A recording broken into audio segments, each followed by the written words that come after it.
grab some meat or whatever you need. I'm Kamahl. It's time to get to it.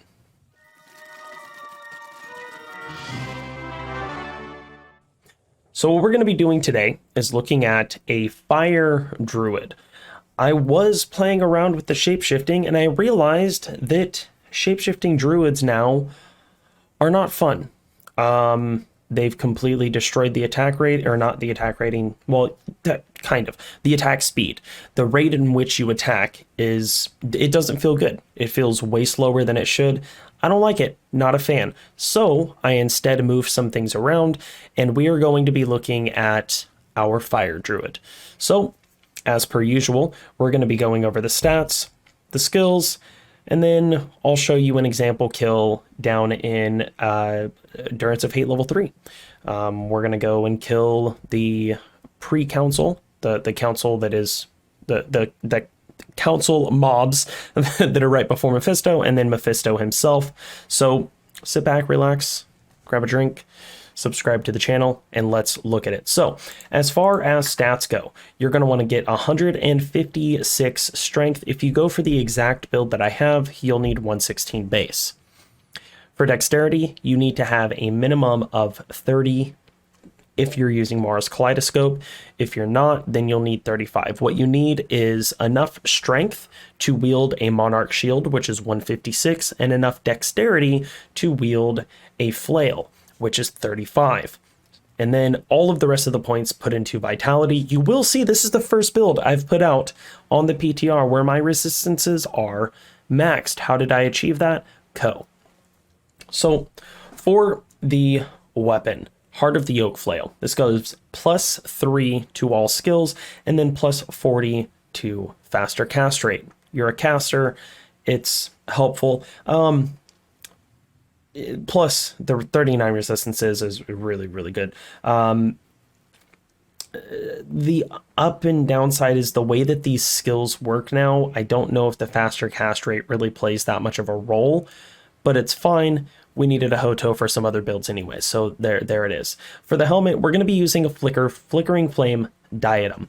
To make this build even better, far superior, a 3-socketed Druid helm with skills into Molten Boulder and Firestorm. If you can get a 3-socketed Druid helm with like 3 Firestorm, 3 Fissure, that would be amazing, or as close to that as you could find. You could also work on 3 to Molten Boulder, whatever your preferred skill is. I've tested and played around with Molten Boulder and Firestorm. I prefer Firestorm as the left button, as the left cast. Mara's Kaleidoscope, as far as the amulet goes, attributes, skills, resistances. The only amulet that I would suggest maybe above this would be a Rising Sun amulet. It gives negative to the enemy's fire resistance, if I remember correctly, which would make it a little bit better. Maybe I'll throw an image of it on the screen so you can see. For the shield, we are using a Spirit Monarch Shield, +2 to all skills, faster cast rate, and pretty decent resistances. For the armor, Chains of Honor, you could, if you wanted to, use Enigma. Me personally, I try to stray away from the Enigma meta, and I like using Chains of Honor. I've always loved Chains of Honor. It's a great armor. If you're using the character for magic finding, obviously Enigma's going to be better because you're going to get a lot more magic find out of it. For the gloves, we're using Mage Fist, +1 to fire skills, 20% faster cast rate. For the rings, we're using Stone of Jordans. It may be beneficial to take one of these off and put a Ravenfrost on, because I don't think I have Cannot Be Frozen on anything on here, but 2 Sojas work fine. And then for the boots, Sandstorm Treks. This is a pretty standard, pretty basic build. Offhand is going to be a Call to Arms Flail and another Spear Monarch. For our Mercenary, we have a Fortitude. Fortitude's great. If you can't afford a Fortitude, Duriel's Caress is great. Duriel's Plate is fine. There's a few different options. Andariel's Visage for the helmet, and then Infinity. Obviously, you're going to want this in a Thresher or a Colossal Volge, but whatever four-socketed weapon you can find will work. The main reason for this is the Conviction Aura. It breaks some fire immune. As far as the talents go, for summoning, we're going to want to put 1 point down the middle to get the bear. This is going to be the final dump. Now, there's a couple different ways that you can do this. You can either max out Oak Sage and get yourself a bit more life, or you can focus on this as where you just dump your remaining builds. It's going to be a bit more glass cannon-y, but even as a glass cannon-y type build where you're not maxing out Oak Sage, you still have a very, very substantial amount of life. Shapeshifting, none. No shapeshifting, don't worry about it. It's unnecessary. Elemental skills. 1 point in Arctic Blast so that you can get Cyclone Armor. Cyclone Armor, it just helps you absorb a bit of damage. It's not really super necessary, to be completely honest. It is what it is. Decide if you want to use it or not. It's not really a big deal. If you don't want to, I don't blame you. You could, but honestly, again, it's not really something that I would waste my time on. You're going to want to put all of these skills at maxed. Max out Firestorm, max out Molten Boulder, max out Fissure, and max out Volcano. I tested the build with Armageddon. Armageddon's okay. It's not that great. Volcano, I just don't use it. My main thing is I keep Fissure on the right click and Firestorm on the left click. So this is the build. That's the build as it stands. Let's go ahead and see how it plays. I've already walked through the entire area. Now, this build actually performs a lot better than I thought it would. So let me go show you.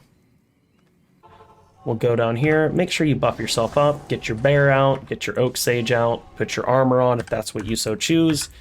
Battle command, battle order, and you'll see, even in the glass cannon type build, I'm sitting at 3,175 life. That's 3,175 life. That's pretty decent. That is not bad at all. And you'll see with these skills, you're getting 3497 damage out of Fissure and 5295 out of Firestorm. Once again, you can use Boulder. It's going to be doing substantially less damage, but the way that it works is kind of cool. So you choose what you want. This is what I prefer.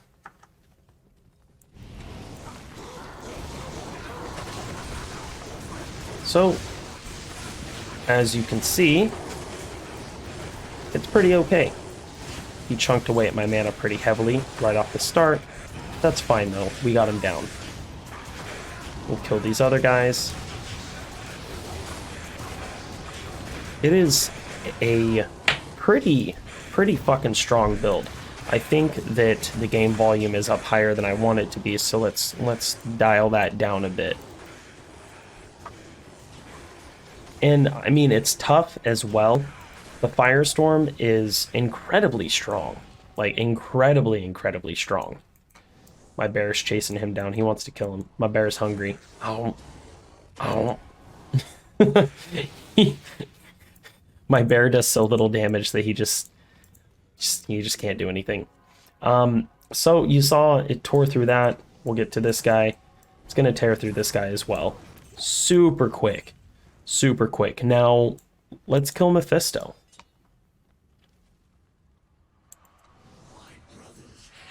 So Fissure is not going to be a very large portion of damage from this build, but it does chunk away pretty heavily.